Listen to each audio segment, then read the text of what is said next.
Hola,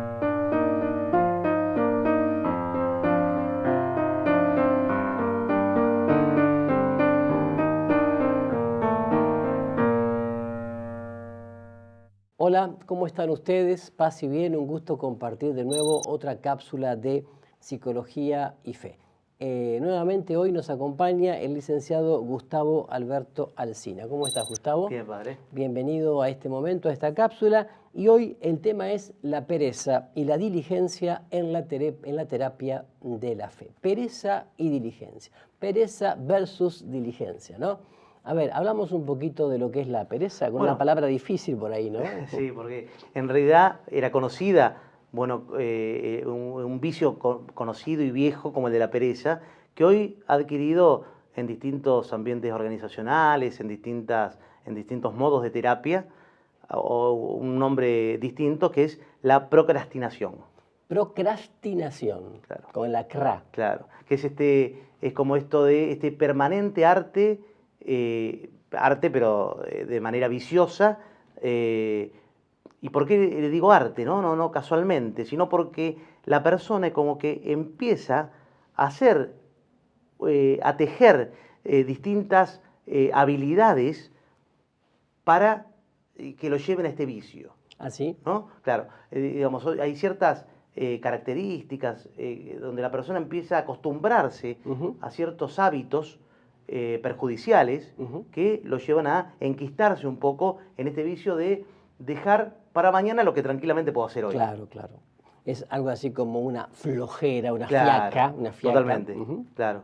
Pero que te quita la posibilidad de vivir intensamente el momento presente, ¿no? Totalmente, Claro. totalmente. Es más, afecta en todas las etapas de la vida. Sí, todo, claro. Porque lo afecta al chico en las tareas de la escuela, lo afecta al adolescente cuando tiene que empezar a hacerse un poco más responsable de sus cosas, afecta al adulto en su labor profesional o en lo laboral, en todos los aspectos de la vida.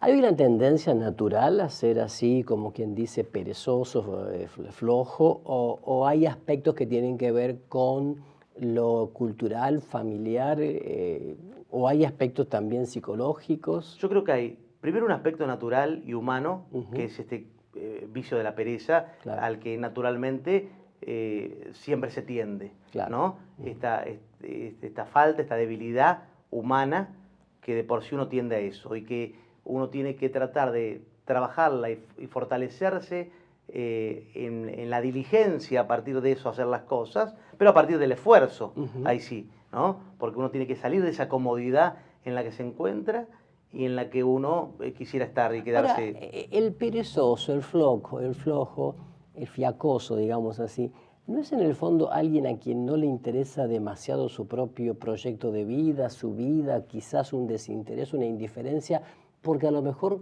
ha recibido o recibe un destrato o una poca valoración de parte de sus familiares o poca incentivación quizás de parte de su familia más íntima? Sí, claro, me parece que, a ver, que son dos clases de perezoso, Claro. ¿no? ¿Por qué? Porque claro que hay uno que tiene estas características que vos decís, padre, pero y que esto hiere mucho a la persona y que a lo mejor le han hecho sentir que él no sirve para mucho. No sirve para nada. Entonces, más vale quedarse disfrutando de las pocas cosas que tiene Claro, y claro. quedarse tirado en un sillón jugando a los jueguitos Sí. o mirando televisión todo el día o mirando internet todo el día. Sí, sí.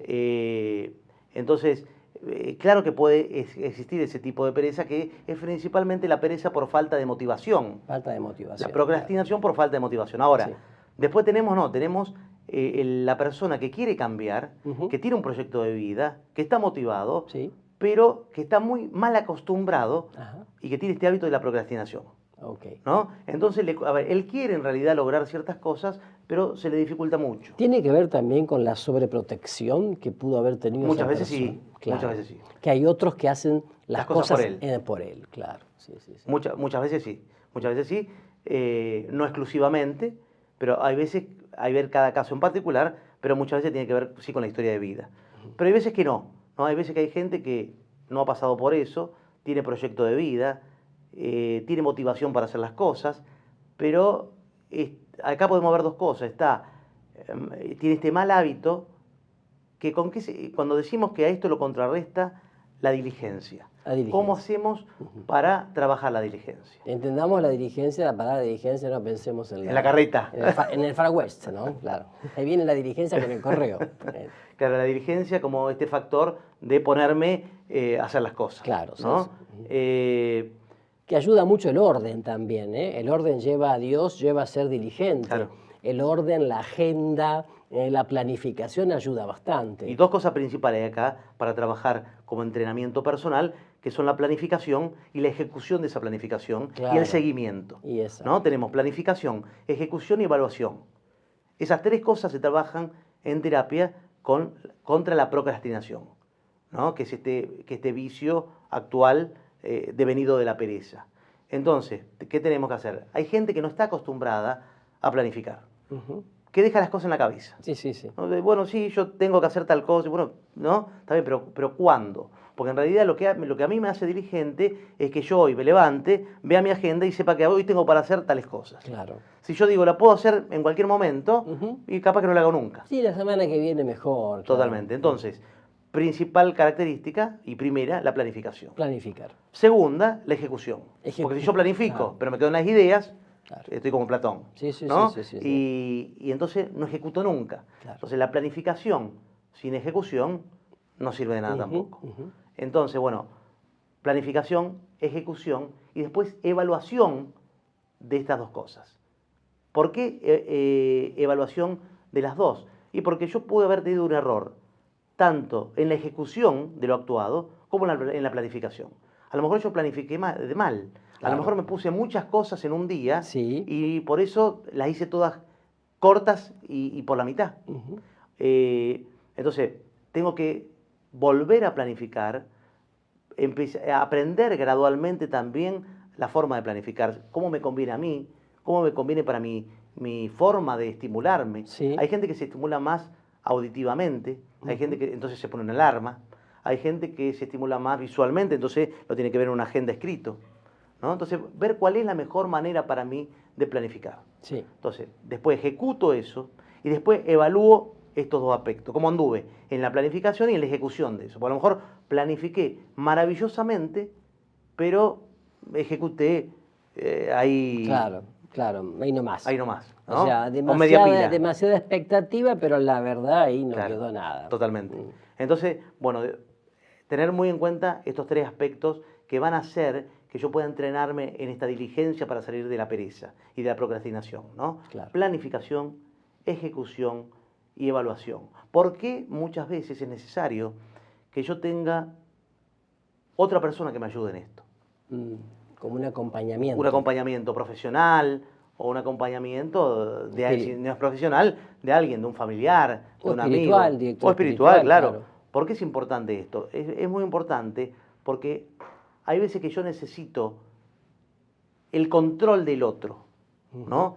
Lamentablemente, y gracias a Dios, somos sí o sí seres sociales. Claro, ¿no? claro. Entonces, como somos seres sociales, muchas veces el otro está en un lugar para tenderme la mano en esto que yo no veo.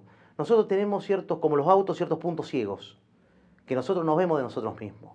Entonces, bueno, está bueno que el otro pueda marcarme cuáles son mis defectos en la planificación de esto, en la ejecución de esto, en la evaluación de esto. A lo mejor yo le pegué en la planificación y en la ejecución, pero evalué mal. Claro. Entonces, eso me va a llevar a que yo siempre cometa el mismo error. Sí.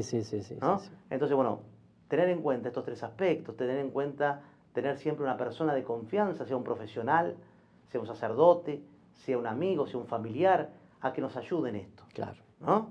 Para poder salir de este vicio que nos deja sino sumidos en la nada misma. Sí, para lo cual hay que ser transparente y sincero, ¿no? También. Claro. Aceptando la propia limitación y para poder avanzar. Totalmente. Muy bueno esto que decís, porque hay muchos casos que uno ve en el consultorio, muchos casos donde uno ve esto de escaparse permanentemente por un atajo. Claro. ¿no? Entonces, nosotros planificamos, ejecutamos, pero cuando vamos a evaluar, le decimos, bueno, pero mira, nosotros habíamos quedado en esto, ¿vos por qué no hiciste tal cosa?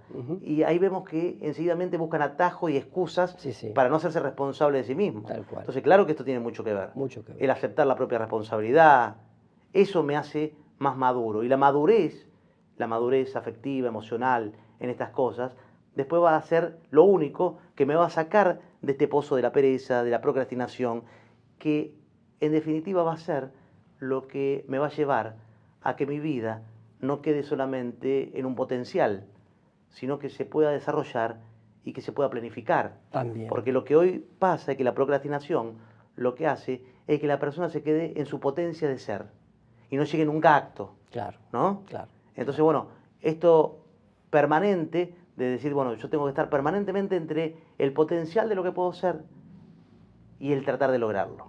Para eso yo tengo que estar motivado y ser diligente en estas cosas para poder salir de la procrastinación. Así es. Bueno, te agradecemos mucho, Gustavo. Entonces, el tema de hoy, esto de la pereza y la diligencia en la terapia de la fe, a ustedes los invitamos a compartir esta cápsula con los demás a través de las redes sociales. Y bueno, que el Señor los bendiga a todos, paz y bien.